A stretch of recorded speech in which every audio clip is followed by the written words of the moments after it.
Bonjour, je m'appelle Nigel Marven et ça c'est un magnifique spécimen de python réticulé. Je suis naturaliste et ma passion c'est l'herpétologie, c'est-à-dire l'étude des reptiles.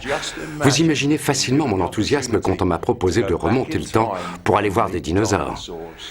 J'ai toujours voulu travailler avec des animaux.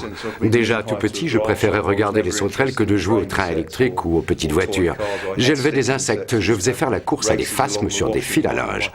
Mon tout premier animal était un lézard vert et, évidemment, à partir de là, j'aurais pu devenir soit vétérinaire, mais du coup j'aurais travaillé avec des animaux domestiques, soit biologiste. Malheureusement, je n'étais pas assez bon en statistique ni en analyse.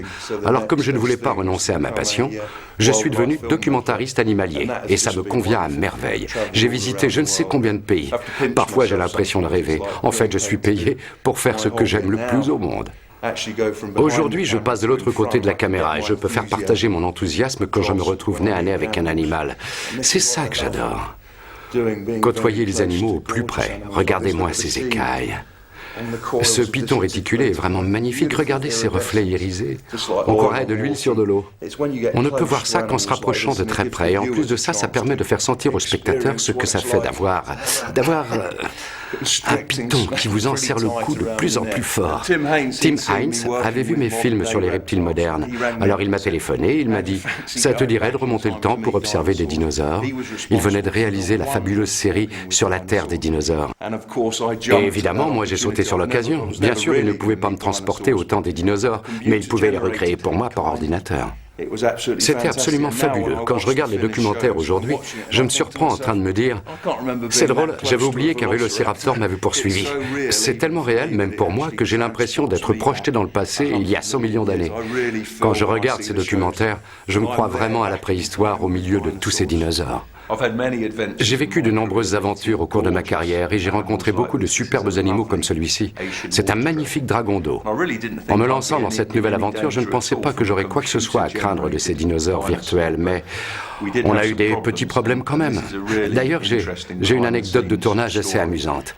Lors d'une séquence, je devais faire semblant d'être poursuivi par des vélociraptors et me réfugier dans un arbre. En fait, en grimpant, j'ai mis le doigt sous une liane et j'ai marché sur l'autre extrémité et ça a tendu la liane d'un coup. Elle a glissé et m'a arraché un ongle, comme ça, net. Évidemment, j'avais le doigt qui saignait beaucoup. Et à partir de ce moment-là, pour éviter que ça ne s'infecte, il a fallu que je porte un pansement. Si vous regardez le documentaire « La griffe géante », vous me verrez essayer de capturer un dinosaure, un Mononychus. C'est un lointain ancêtre des oiseaux. Et vous m'entendez dire « Oh, il m'a mordu le doigt » ou quelque chose comme ça. « Je saigne, regardez !» Alors qu'en fait, c'était une liane la coupable. Et ça nous a permis de justifier le fait que je porte un gros pansement autour du doigt pendant tout le reste du documentaire. Sinon, on a vu des choses formidables en allant tourner dans des endroits où il n'y avait pas d'herbe. Parce que l'herbe n'existait pas encore à l'époque des dinosaures. Donc les équipes de repérage recherchent tout le temps des endroits étranges. Et c'est grâce à eux qu'on a découvert Fraser Island, au large de l'Australie. On y a vu des chiens sauvages, les dingos. Il y avait aussi de superbes falaises, du haut desquelles on voyait les requins. Sinon, on a beaucoup tourné dans la mer Rouge pour les monstres du fond des mers. C'était l'idéal. Bon, il a fallu jouer au chat et à la souris avec la police militaire égyptienne, mais finalement, c'était assez rigolo. On est aussi allé tourner aux Canaries, à Tenerife. Les paysages sont fabuleux. Toutes ces roches volcaniques, ça convient très bien à nos dinosaures. Ils ne dénotaient pas du tout sur ces pentes de lave solidifiées. C'est là qu'on a tourné la séquence de l'ULM. Ils m'ont filmé en train de piloter un ULM et de faire comme si je volais au milieu de ptérodactyles, des reptiles de 12 mètres d'envergure. Moi, je m'y croyais vraiment. Je trouvais ça tellement génial que je hurlais autant que je pouvais. J'imaginais vraiment que des ptérodactyles poursuivaient mon ULM et volaient juste à côté. Ce qui est formidable aussi, c'est qu'il y a encore des lézards géants qui vivent là-bas aujourd'hui. Ils en ont capturé un très gros, c'est exceptionnel, il ne doit en rester qu'une centaine. On est allé le voir avec l'équipe pendant un de nos jours de congé. J'adore tous les dinosaures que je croise dans le documentaire. Mais évidemment, j'ai mes petits préférés, par exemple le Protocératops, qui est parfois surnommé le mouton du Crétacé par les paléontologues. Dans le film, je traverse toute une colonie. Les lézards comme celui-ci, de l'ordre des crocodiliens, sont les plus proches descendants des dinosaures. Et on sait qu'ils voient en couleur. Alors pour la séquence, j'ai un drapeau rouge au bout d'une perche et je joue les toreros au milieu de la colonie.